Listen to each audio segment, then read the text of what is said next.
and then understanding customer needs, relationship marketing, so emerging of the relationship marketing and the social, ethical, and environmental perspective of the sustainable development agenda. So we can see that practicing marketing of the future will be shaped by many forces, such as the forces of the our concern to economy, our concern to our society and our environment.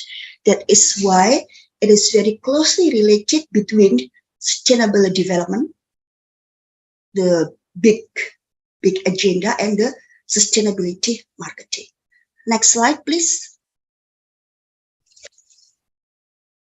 Now, why I chose this topic here? Because this is an interesting topic, and this is an emerging industry, especially in our country, that around 3 years ago, 2 years ago, until 1 year ago, has collapsed during the COVID-19. We all know that, We all know that our tourism industry has been collapsed, and now we are moving forward, We are moving forward, and the government support the tourism industry. And for your information, the Travel and Tourism Competitiveness Index, ranked Indonesia 32 out of 170 countries in 2022. So it was very interesting and amazing, that our rank in the world regarding the travel and tourism shot up, increasing from the rank of 44 the previous year into 32 in 2022, last year. So it is a big news for us and for our government and for the Ministry of Tourism. So this slide, in this slide, this is a common definition about sustainable tourism. You can see that, So it is come from the UNEP, United Nations Environmental Program, and United Nations World Commission of Tourism Organization. That sustainable tourism is a kind of tourism that takes full account of its current and future economic, social, and environmental impacts, addressing the needs of visitors, the industry, the environment, and host communities. You can see that there are four parties there: visitors, which are customers, and the industry, the environment, and the host communities, which means the local people. Next slide will be a similar definition, I think. Now, this is maybe a little bit complete, about the definition of sustainable tourism. And you can see the second paragraph there. Sustainable tourism does not refer to a specific type of tourism. Rather, it is an aspiration for the impacts of all forms of tourism. So it can be ecotourism, it can be rural tourism. We name it desa wisata in Indonesia. It can be maybe urban tourism, So it does not refer to specific type of tourism. Okay, next slide. Now, actually, as we can see that there are some relationships, between tourism and SDGs, I'm sorry, I didn't put the 17 SDGs here, but you can browsing by yourself, But from some articles that I read, it said that tourism can contribute directly or indirectly to all goals, particularly to 3 goals. Goal number 8, according to SDGs, is decent work and economic growth. It means that by implementing sustainable tourism, allows societies to create qualified jobs related to tourism. Example, the local communities can promoting local products. They can produce local products, yeah. So they can maybe they can open maybe canteen, small restaurants selling local foods, yeah. So the economic will be growing. And then goal number 12, according to SDGs, is responsible consumption and production. So by practicing sustainable management, yeah, in the tourism destination, the organizer of the sustainable tourism destination can using local resources, ya kan, producing products from local resources, and they can promote responsible consumption, such as providing rubbish bins surrounding the area, and maybe not providing plastic bags. Yeah, so they can implement by themselves, yeah, the RCP, yeah, responsible consumption and production, and promote it to the visitors. And then goal number 14, this is quote unquote just special, talking about life below water. So maybe for certain areas, yeah, the local government, yeah, the destination should be more focusing on the coral reefs, yeah, what you say in bahasa Indonesia, terumbu karang, yeah, and how to manage the fisheries and the aquaculture, so it will be more preserved. Next slide, please. Now here we come to the sustainable tourism in Indonesia. Yeah, okay, I just got it from many sources, yeah, and you know that the Minister of Tourism and Creative Economy declared a decree, number 9 in 2021. Actually, the decree is talking about guidance for sustainable tourism destinations. So you can see there the definition, yeah, according to the decree. Yeah, so it is a little bit long, yeah, but actually it is not different, yeah, with the original definition that I mentioned earlier. Yeah, okay. Next slide, please.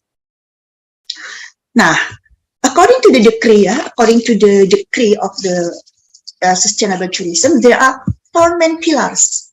Yeah, 4 main pillars at the foundation of Indonesian sustainable tourism. Number 1, management of tourism destination.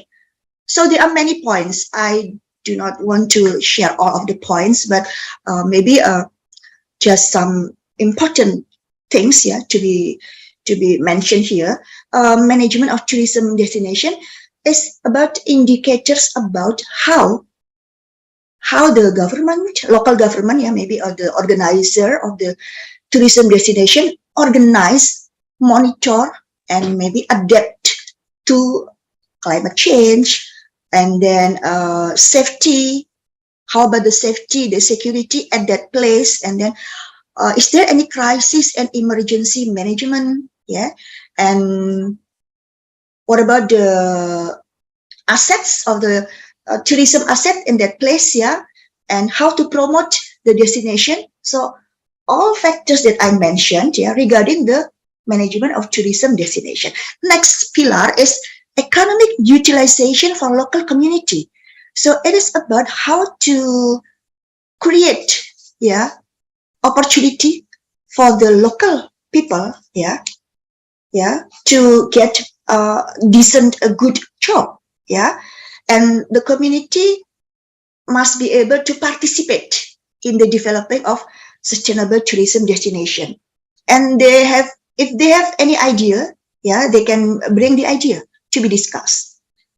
And it is also, yeah, very important to prevent the exploitation, yeah, exploitation of the resources at the destination. Although the local government has to create jobs, yeah, but do not forget to preserve the resources there.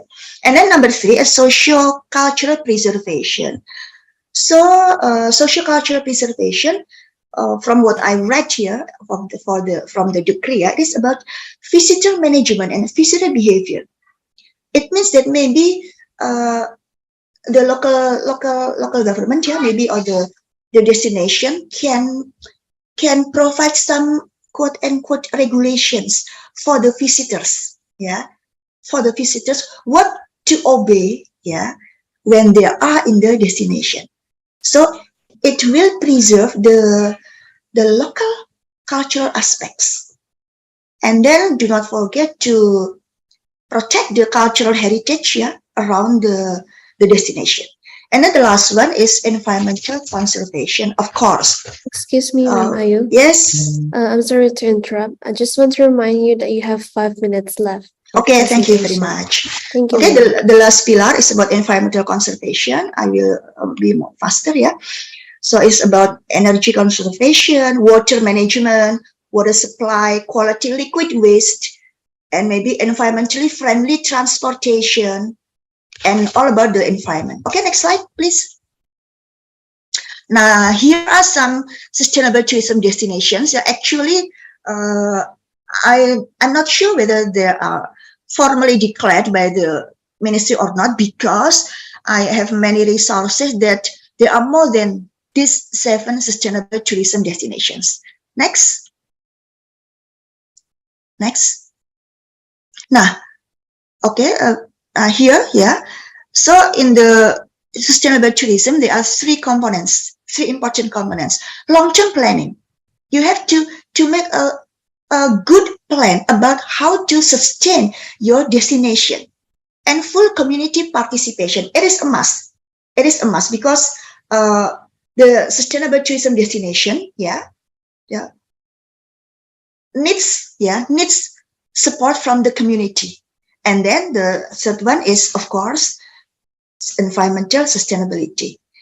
And so how can we measure the success of sustainable tourism? Actually, there are many indicators, but I don't put it here. So, but it is about travel quality. So we can do a survey and asking the visitors about how qualified their journey in the destination, and length of stay, and how money is spent. How money is spent. Next. Next. Next slide, please. Now, here are some opportunities and challenges. We can see that the 3 above is about the opportunities that we can get from practicing sustainable tourism. You can say that, economic prosperity, of course, for the local people there, and then social activities are improved, and the natural environment can be preserved. But there are some challenges that we are still facing, making sure that there is no leakage on economic aspect. It means that this is our destination, but the money goes to some place out there. There is a leakage, and the people in the destination do not get the benefit.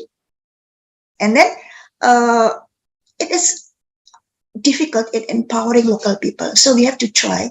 We have to educate them, educate the local people, to be more informed, And then coping with negative aspect of social behavior. Sometimes there are negative influences, come from visitors, that can change our local social behavior in the destination. And privatization of public area. So the public area, I don't know, maybe the beaches, the beaches that actually are public, can be privatized, by maybe the companies or the investors, and becoming mass tourism, When the time comes, maybe the sustainable tourism becoming mass tourism.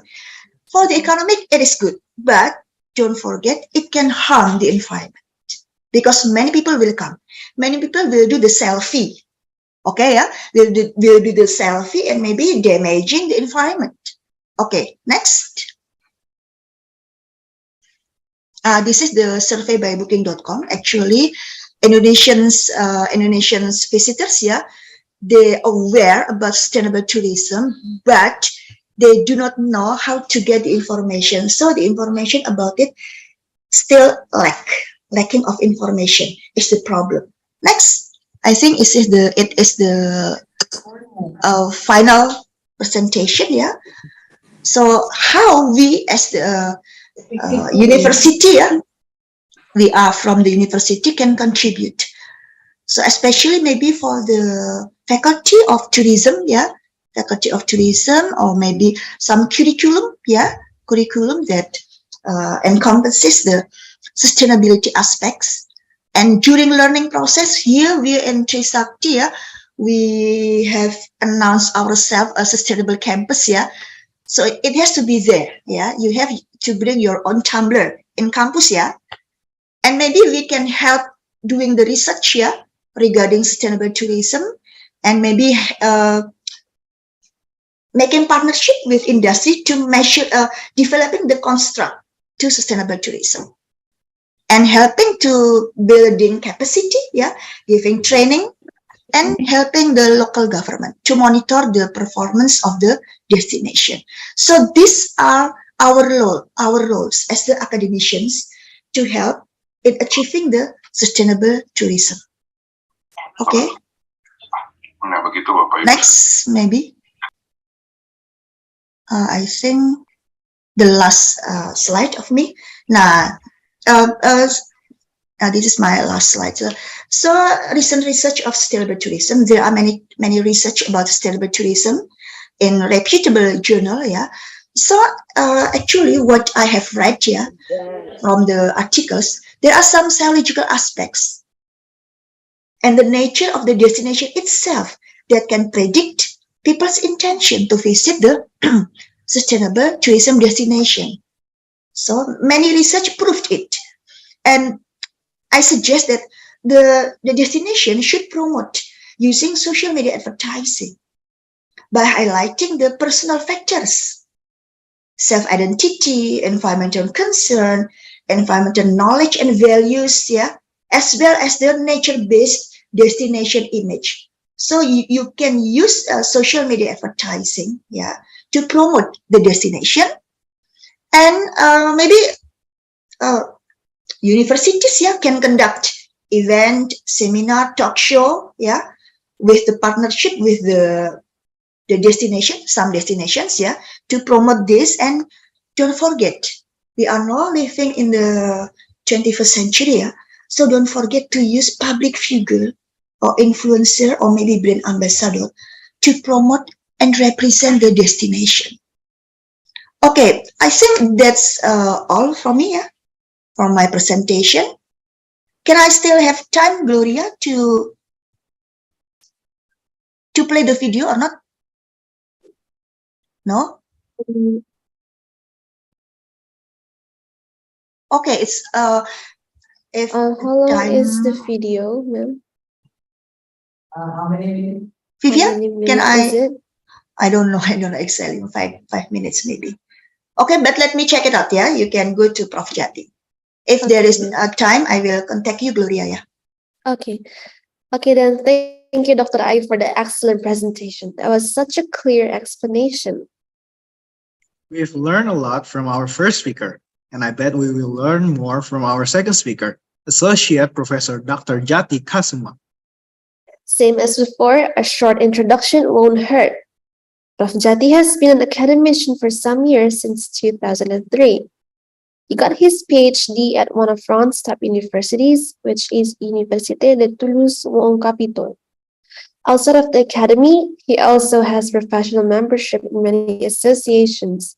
Until this day, he has published more than 90 journal articles, both national and international, more than 30 conference proceedings, numbers of books, and 98 publications.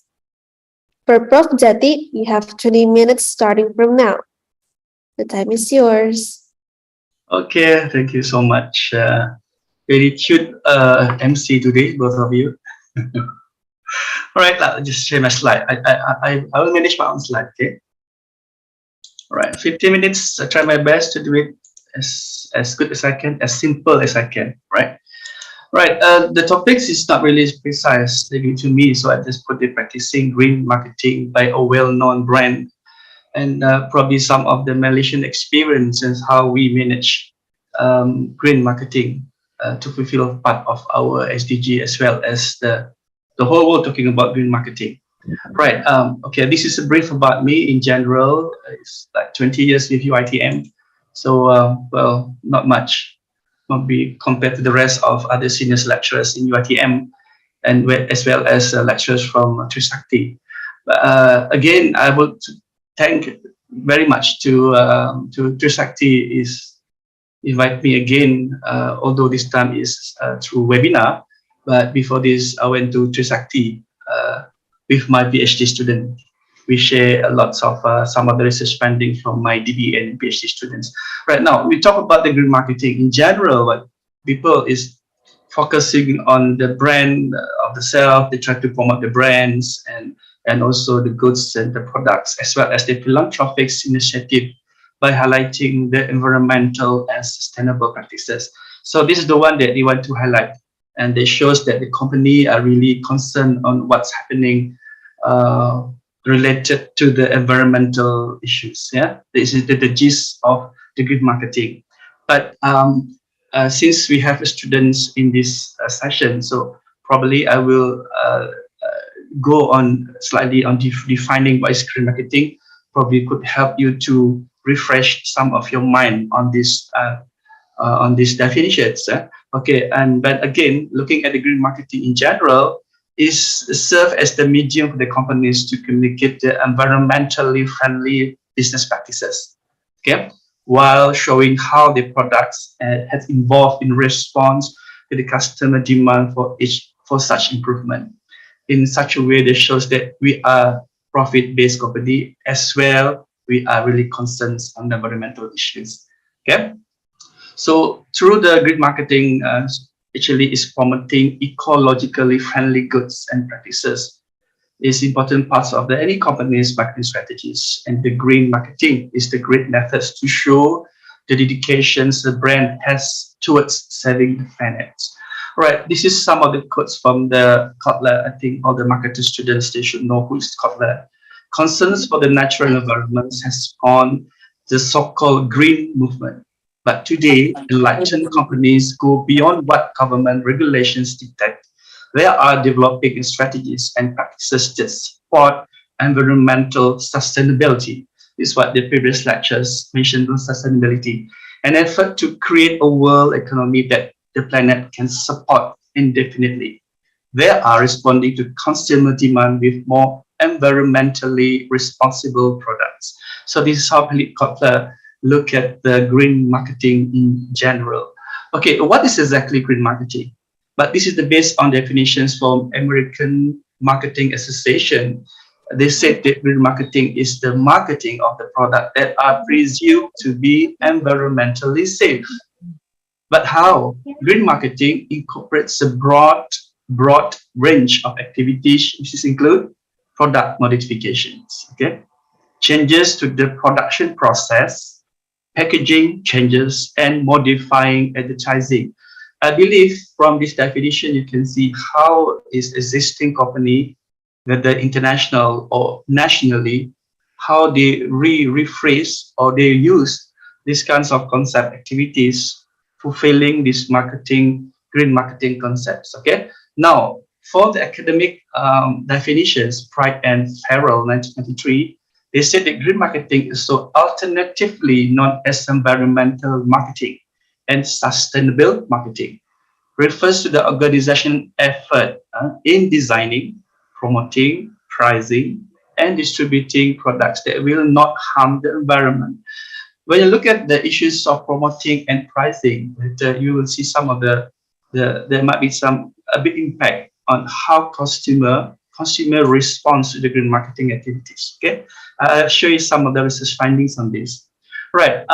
When we look at the green products, of course, it's eco-friendly products, recyclable, and I start introducing all the words will be familiar in the green marketing. Reusable, sustainable, and of course organic. In Europe, when I was in France back 10 years, 12 years ago, so everyone is talking about recyclable, reusable, and organic. And the product is, of course, is very expensive. Well, since I have no choice, I have to buy. But they really encourage those. Right, this is would be the common characteristics of the products generally accepted as green. First one is energy and water efficient. Okay, probably allow me to speak a bit in bahasa Filipin ya, bahasa Melayu.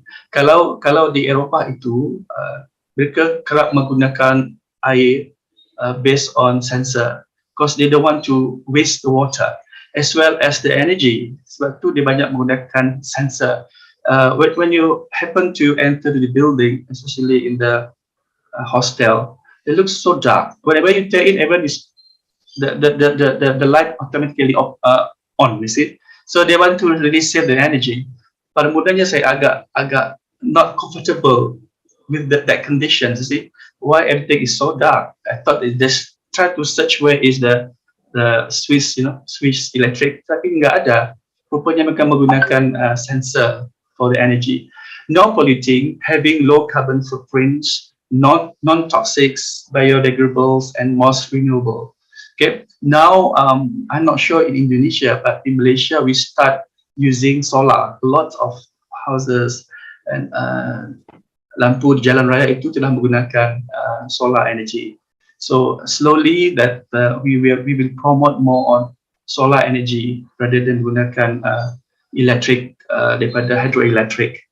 Alright, now evaluations of the green marketing probably just give you a bit some knowledge to refresh back your mind. I believe most of the docent and the students aware on this. So according to Petty 2001, the evaluations of green marketing has three phases. The first one is the term as ecological green marketing, and during this period, all marketing activities are concerned to help environment problems and provide remedies for environmental problems. If you still remember, those yang dosen yang agak berumur sedikit ya. But the second phase, you can see on the environmental green marketing that focus shifted on the clean technology that involve designing of innovative new products that take care of pollutions and waste issues. Yeah, I believe we still in this phase now, environmental issue, and towards now we moving towards on sustainable. Probably negara kita di Southeast Asia ni agak lambat dalam konteks ini as compared to Western world. But we are trying, but still, try to make people understand how and why we should, And the third phase was sustainable green marketing. It came into prominence in the late 1990s and early 2000s. This was happening in the literature. And probably because the literature is mostly in negara barat, not in our country here. Right, why green marketing is important? Excuse me, Prof. Jati. Yeah. I would like to remind you, you have only a few minutes left for the Oh my presentation. God. Okay. Why green marketing is save planet from global warming, to stop pollutions, customer insight and awareness, to win over competitors, building brand loyalty, definitely, massive demand for the green products, and social responsibility. I will be able to explain detail on this because of the time. Okay. All right. There are several advantages of the green marketing of company included. Of course, taking care of the social and environmental obligations very seriously. Yeah, making business decisions that are good for the environment, taking a stand in crowded marketplace that is becoming increasingly competitive. If your company shows some, you focus more on the environment issue, then you show something like part of your taking care of the environmental matters. Okay, right? I have to skip some of the slides to show. So I just glance through on this part is how Starbucks playing roles on supporting in the green marketing. Okay, so environmentally friendly business practices is what Starbucks try to highlight by building a green kind of building. Yeah, this has happened in 2019, I think, and they try to use more on the energy efficiency and water stewardships, renewable energy, healthy environments in the store. They use responsible materials, waste diversions, and engagement to the community on this. Right, look at IKEA is here, IKEA and the tree in Canada. So here where IKEA helping to replace trees we have taken out of the ground through our partnership with the three Canada foundations, and not for profit organization that plants tree in communities across Canada and bring it on back kind of thing. And due to the overheating world, the IKEA Foundation's grant to $35 million to the clean cooling collaborative to supercharge global access to efficiency for the climate friendly cooling is support IKEA support sponsor Akun to those rumah bangsa, rumah bangsa. And what Apple did here is they tried to make sure that material used in Apple they're able to recycle, and they use the highest ever use of the recycled materials. And H&M, they have the kind of you give H&M used clothes, they give you about 50% discount. I believe there is some similar concept in Indonesia because we have producing this now, H&M. So don't throw away your old clothes. So give it to H&M in just one small bag. They will give you 50% discount for the next order. Right, and this is some simple survey. What people say, kind of challenges on the green marketing because not all people are aware on this. Some companies make false claim that the environmental impacts of the products, individual efforts about worth if it's government and industry not taking into actions. People in the country are not doing their parts. This research is done in India. People in other countries are not doing their part also. And of course, it's very expensive because recycled stuff is not cheap in it and sometimes expensive anyway. A few environmentally friendly options available, not enough information about how to help. I'm confused to buy too much information and it is too inconvenient to help the environment and so on. Right, this is a brief about Malaysian initiative. We do have initiative to fulfill this green marketing. We have the green technology policy and can be part of the Green Malaysia framework.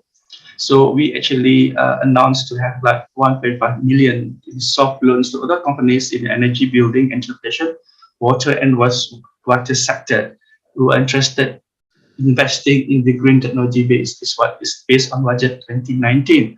And after that, we come up with Malaysian certification ISO 14001 EMS firms. Yeah. So we do have this framework that most of the firms have to follow this in order to fulfill the green initiative. All right. This is the Green Technology Master's Plan in Malaysia from 2017 until 2030. We do have this already in place in Malaysia, but slowly we are following. Although not all Malaysians are really following, but yes, most part, yes, we do. Okay, due short of time, I just briefly explain to you what are the hotel in Malaysia. We really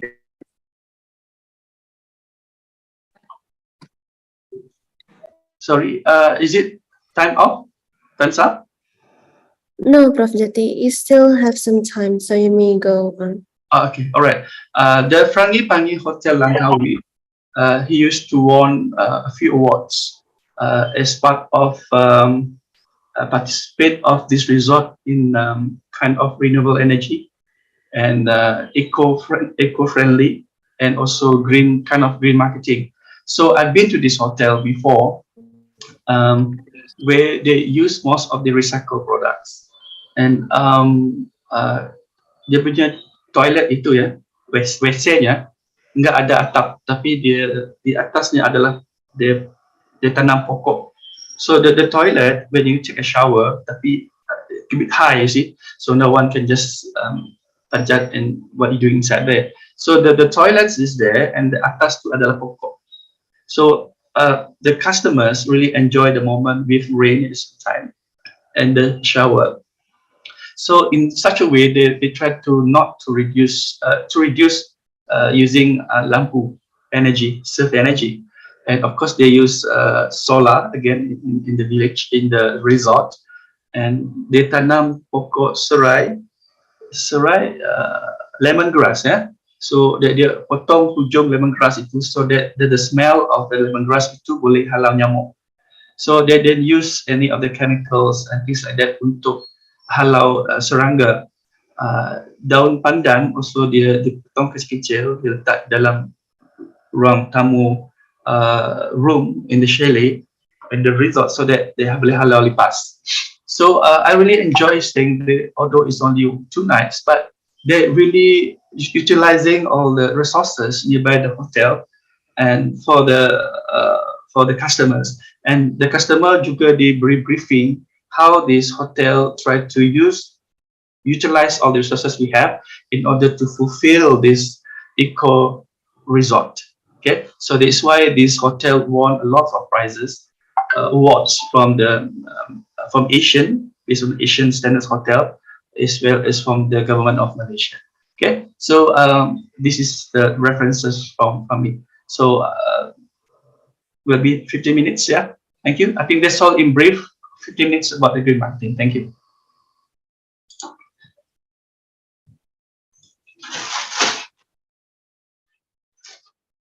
Thank you, Professor Jati, for your eye-opening presentation.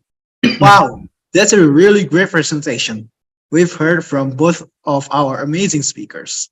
Moving on, we're going to watch Dr. Ayu's video presentation. So, Ma'am Ayu, we still have some time. Do you still want to share? Okay. Indonesia itu kaya, punya hutan terluas ketiga di dunia, punya garis pantai terpanjang di dunia. Dengan lebih dari 17.000 pulau, Indonesia adalah negara kepulauan terbesar yang pernah ada.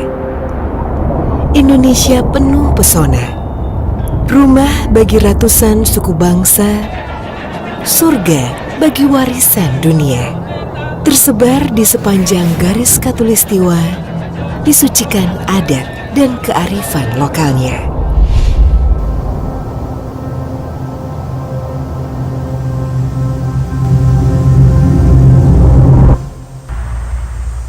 Penglipuran artinya pengeling pura atau mengingat tempat suci yang ada di tanah leluhur, yaitu di Desa Adat Bayung Gede, Kintamani.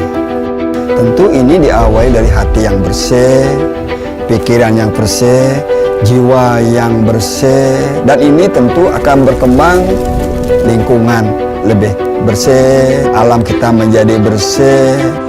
Ya memang penglipuran ini bisa dibuktikan kebersihannya karena kami kelola dengan sistem. Nah, kebersihan wajib dijaga sehingga kami mampu meraih penobatan dari media sosial disebut sebagai salah satu desa terbersih di dunia. Investasi manusia dan alam itu harus dijaga kelestariannya. Karena tanpa menjaga itu kami yakin bahwa pariwisata yang berkelanjutan tidak bisa akan dijaga dan tidak bisa juga akan berjalan sebagai mestinya.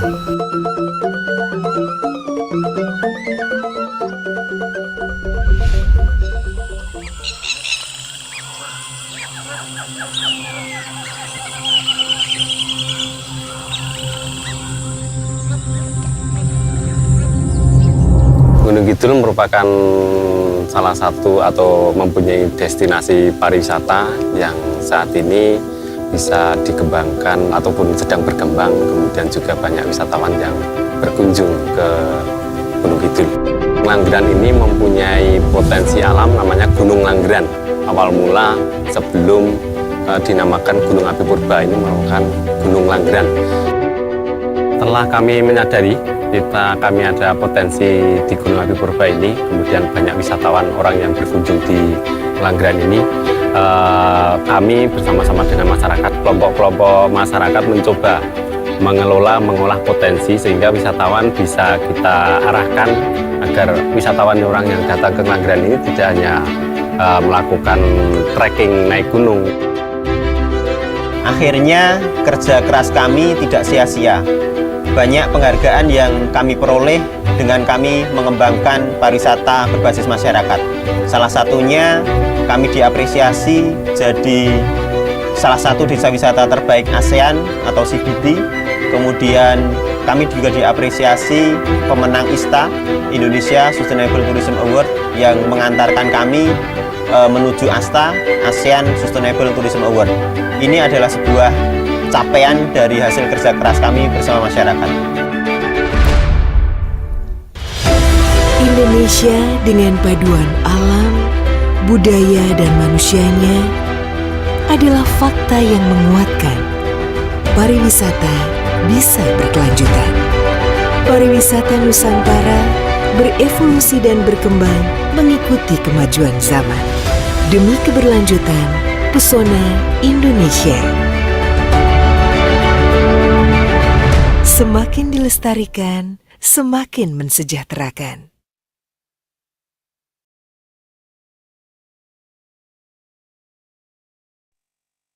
Great video, Ma'am Ayu. Thank you, Ma'am Ayu.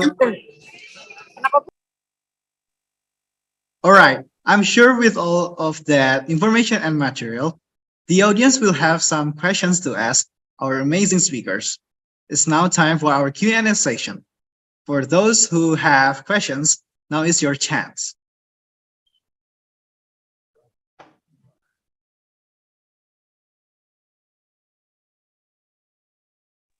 Okay, so I shall answer the questions. Carol? Okay, Go before for it, that, I would like to announce that the committee will be providing 4 rewards for Okay. the ones chosen by the speakers themselves. So prepare your best questions. Okay, I've seen Muhammad Taufik, who already had raised their hands. Okay, Muhammad Taufik, you can unmute your mic and turn on your camera, please. Okay. Can you hear my voice? Yes, I can hear you. Okay. Thank you for the opportunity. So straight to the question. I want to ask the Dr. Ayu. I have 2 questions. The first is how the mitigation when something like pandemic happens. As we know, the tourism industry, especially Bali, which they have the major income from tourism, is where the most suffering when the pandemic happens. So what is the mitigation if something like that happen for the tourism industry? And the second, I just like to ask your opinion about the local government of Nusa Tenggara Timur. Yeah, they're planning to take a very high price for Komodo Islands, for entering the Komodo Islands.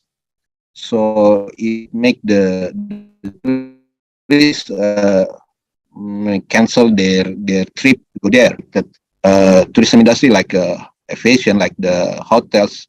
Because last week I went to Labuan Bajo, and the driver that drove me to the airport said that many of the tourism have already booking. They canceled their booking because they heard about the ticket for the Komodo Islands. That's all from me. Thank you very much. Good afternoon. Okay, directly, Carol? Okay, ma'am, you may give a answer. Okay, thank you very much. Can you hear my voice, Carol? I can hear, ma'am. Okay. Thank you very much, Muhammad Taufik, for the questions. Yeah. Okay. Your first question is about the mitigation. Yeah, the mitigation, especially for the maybe popular destinations in Indonesia. Yeah, during the pandemic, and I think that all of us know exactly that before the pandemic we had no experience at all. Yeah, we had no experience, and we had not thought about that the pandemic was coming. Yeah, kan? But yeah, we can see the reality that during the pandemic, we all know that tourism in Bali, in Bali, in Nusa Tenggara, in Java, in any places in Indonesia, they were collapsed. They were collapsed. And I know how it meant to Balinese people. But I think since now we have the experience. I think the Balinese people and the local government of Bali have the experience of how to deal with the pandemic. I think they still have the opportunity to develop their tourism industry, maybe by more empowering the local people, how to be more creative, to be more creative in maybe developing or creating some activities, that can attract attention to Indonesian, especially Indonesian visitors first. Because when such pandemic happens, of course we don't hope that pandemic will happen again in the future. But when the pandemic or whatever the disaster happens, so the tourists from other countries will not come to our country. So the first priority is the visitors, local visitors. So from the experience, that I know that the Balinese government and the local people now is already have the experience, and they have already learned. They have already learned how to cope with this sad situation. And maybe according to me, they can quote unquote exploit their maybe their resources, their inner resources, their local resources to attract Indonesian visitors, such as maybe opening maybe local spot which is interesting, and maybe opening a culinary business, and promoting it via social media that can attract at least local visitors. Okay. And second question, Pak Muhammad Taufik, about my opinion, that the local government of NTT, Nusa Tenggara Timur, is planning to increase the tickets to come to Komodo Island, if I'm not mistaken, Okay. Okay. My opinion, Pak, So I think it's similar with the case of special case of Borobudur, You remember, that the Menteri Luhut, one day he planned, to increase the tariff to enter the Borobudur. But I think the local government, maybe we know exactly that maybe they want to increase their PAD, pendapatan daerah, pendapatan daerah, that maybe is decreasing during the pandemic. So one of the opportunity is increasing the ticket to the Komodo Island. Okay. In my opinion, it has to be communicated between the local government and the Ministry of Tourism. Because it relates with foreigners, maybe foreigners, and maybe Indonesian visitors that come from other cities and other provinces that would like to come to Komodo Island. I think I'm a little bit disagree with that. What you say, this the increasing price of the ticket. So I think that they have to discuss it with the Ministry of Tourism and maybe the local people surrounding the Komodo Island, because the bad consequences of not having many visitors when the tickets are increased. That's my opinion, Pak Muhammad Taufik. I know this is not perfect, but I tried to answer your question. Thank you. Thank you very much, ma'am. Yes, next. Okay, thank you, Ayu, for your amazing answer. There are many questions there in chat room. Yes, ma'am. Yes, ma'am. I will read it next, but I want to ask to Prof. Jati first. Do you want to add any answers to Muhammad Taufik's question just now? If not, I will continue. Yeah, just continue. Okay, so no addition? No, it's questions related to the sustainable of tourism, isn't it? It's not Okay. Komodo, Okay. So, I will continue to the next question from Cornelius Bondan. So, he or she asked that green marketing should be start and socialized continuously. As the growth of Gen Z population that are more flexible to accept change, we can start using paperless method and less plastic to do the marketing action. So this is for Prof. Jati. Right. I saw this question somewhere in the chat room, isn't it, just now? Let Yes, me check it's from the again. chat. Let me try to understand the question. Skill marketing should be start and socialized continuously as the growth of Gen Z population that more flexible to accept change. We start using paperless methods and less plastic to do with the marketing. I think the younger generation now you expose much on the paperless, using all those network internets to do on payment. See, and I think the Gen Z generation is more exposed, but our generation is not. See, most of our generations is not prefer to pay through your debit card, or they still prefer to pay cash. So definitely, Gen Z, if you start from universities, from school, it can be part of the culture. So there shouldn't be a problem. It shouldn't be a problem for us to practicing start from your school, primary school until universities and adults. So I think that not much challenges for Gen Z, but for the older generations, that will be a bit tough to convince them because they're used to it. Okay, right. I hope they answer questions, Cornelius. Okay, thank you, Prof. Jati. So next question is from Dimas. So he asked that as a customer, how can we know a green marketing campaign is not a greenwashing? Okay, so Prof. Jati, you may answer the question. Okay, how can we know a green marketing campaign is not a greenwashing? It depends on the response of the customers. I'm not sure. I believe in Jakarta, I've been there a few times. I saw there's been few colors. It's for untuk tin untuk yang botol, untuk kertas dan sebagainya. If the box of the three different colors of the box is not fulfilled enough with the rubbish, it shows that people are not responding to the campaign, and people still want to buy plastic bag and still force things to buy plastic bag when they go for shopping. It shows that they're not really respond to those green marketing. So if people are aware of it, then they will bring themselves a plastic bag from home.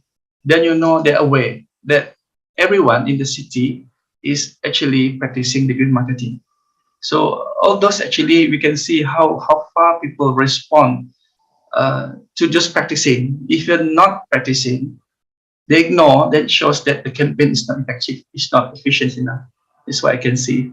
That's why I said to just now in my lecture, in my sessions, I would say that in Southeast Asian countries we are still, not to say not at all, but we are moving towards, although it's a bit slow, but we are moving towards the line with this kind of green marketing kind of thing. Singapore is of course way ahead from us. Yeah. All right. I hope you answer your questions also. Yeah. Dimas. Thank you. Okay, thank you, Prof. Jati, for the amazing answers. So after Prof. Jati, we have Dr. Ayu next. Dr. Ayu, do you want to pick your own questions from the chat box? Okay, thank you, Vivia. This is an interesting question from Sumadi Wijaya Sus. Hello, Sumadi, are you here?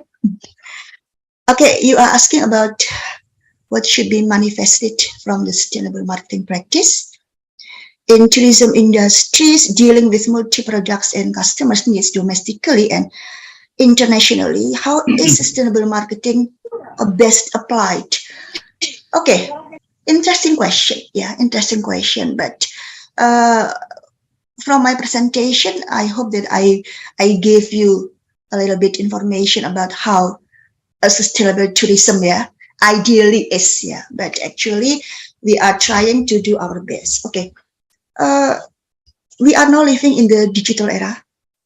We are now living in the social media era, and I think that domestic and international visitors,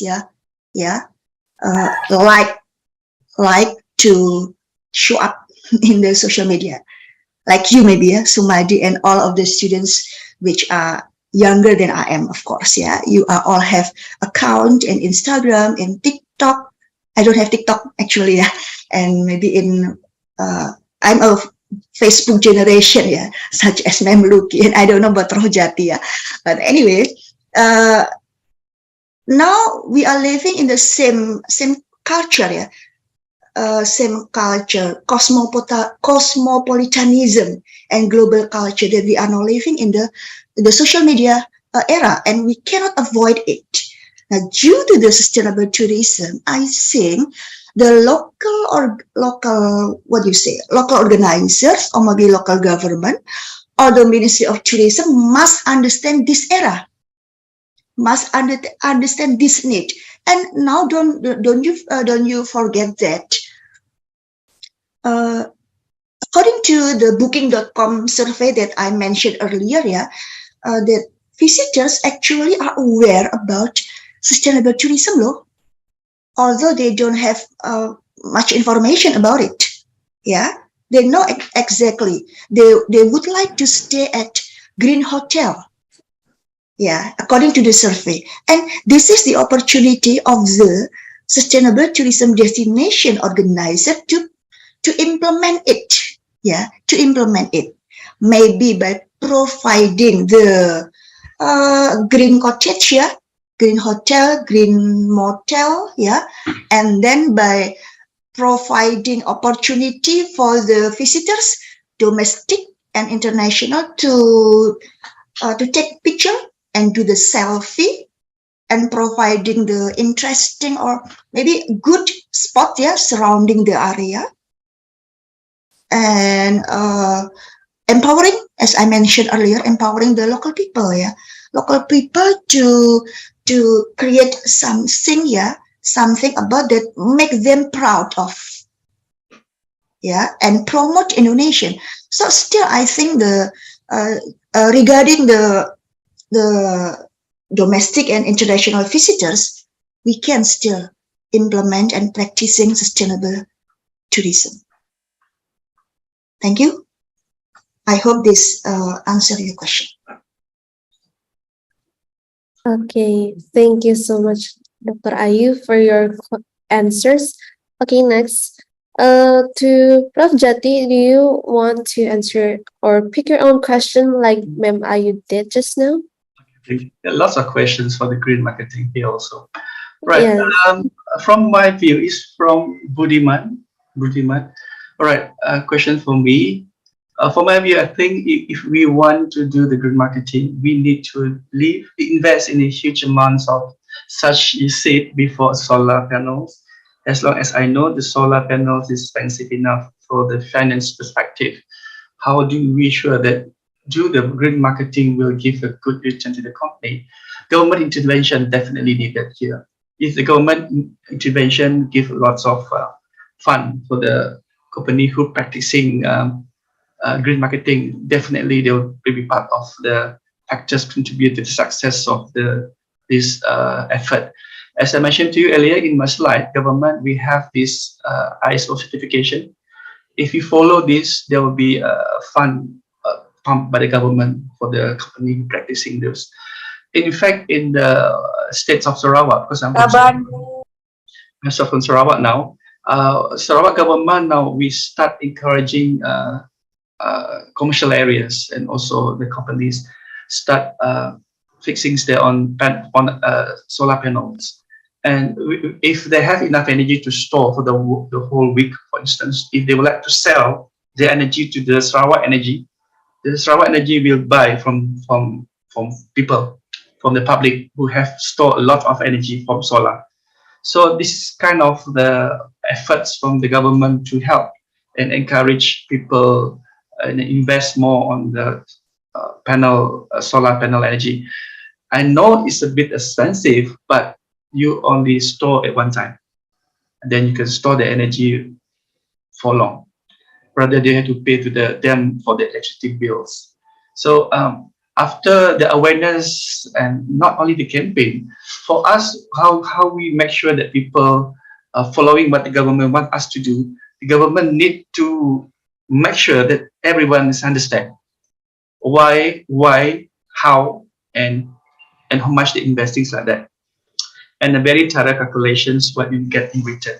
So if everyone is understand the concept, the principles on the process and the procedures, so easily for them to convince them to buy and install the solar panels now.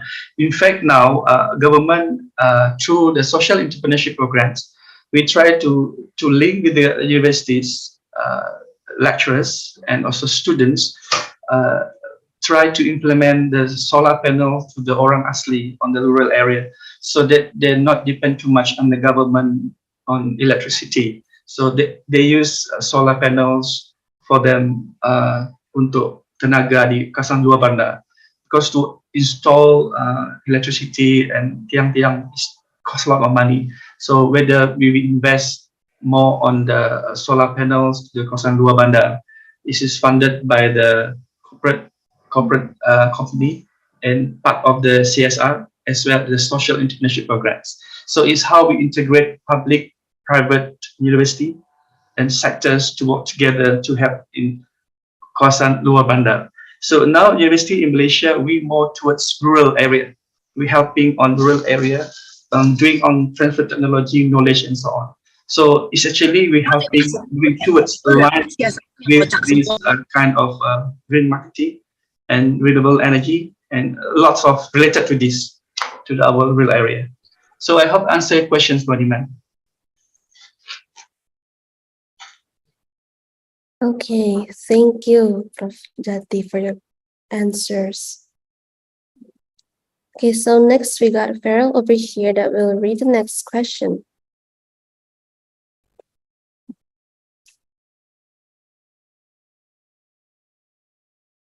Okay. Before we continue, I would like to remind the participants to fill out the attendance form with the link that has been shared by the committee in the chat box.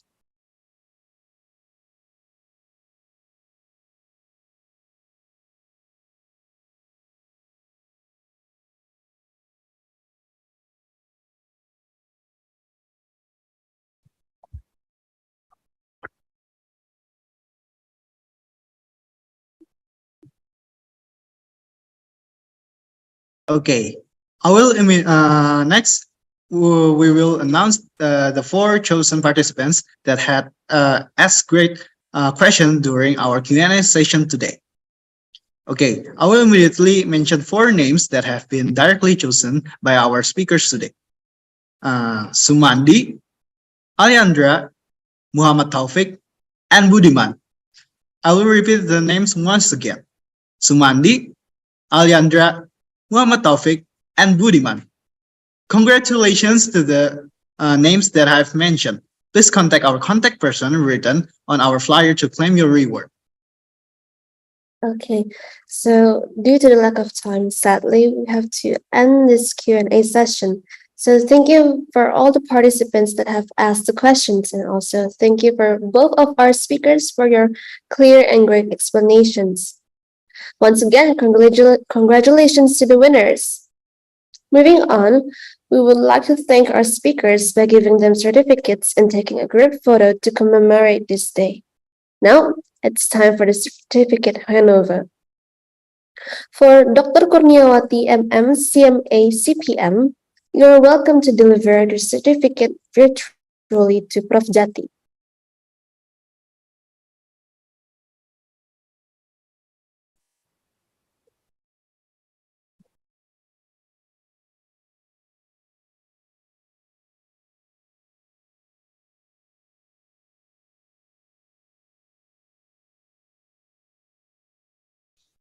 Thank you very much.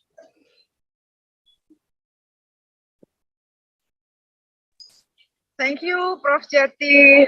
Yeah, thank you so much.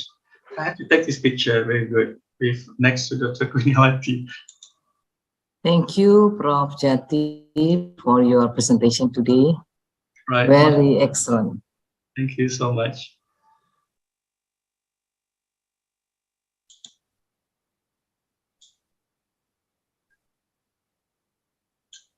Okay, next for our second speaker, Dr. Ayu will be given a certificate by Dr. Luki as the head of international class. Ma'am Luki, you are welcome to deliver the certificate virtually to Dr. Ayu. Dr. Ayu, thank you so much for the Thank you. presentation. Ma'am Nia, Thank you very much, Ma'am Luki, for the certificate.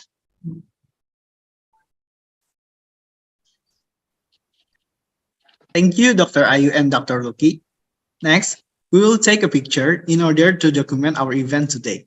For the participants in the Zoom, please turn on your camera as we are about to take pictures. For the committee on duty, please take a picture. Okay, for slide 1, 2, 3. Okay. Next slide. 1. For the next slide.